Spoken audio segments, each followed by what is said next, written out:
నమస్కారం ఘంటారావానికి స్వాగతం. ముందుగా ప్రధానాంశాలు. రాష్ట్రంలో 15,000కు పైగా ఉత్సవ మండపాలకు ఉచిత విద్యుత్ 25 కోట్లు కేటాయించినట్లు మంత్రి గొట్టిపాటి రవి వెల్లడి. కంభం చెరువులో పడిపోయిన కారు హ్యాండ్ బ్రేక్ వేయకపోవడంతో ఘటన.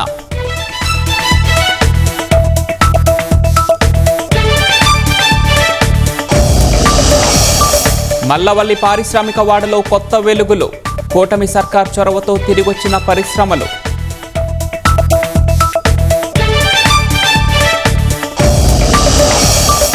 రేపటి నుంచి అమల్లోకి అమెరికా అదనపు సుంకాలు, భారత్కు అధికారికంగా నోటీసులు పంపిన అగ్రరాజ్యం.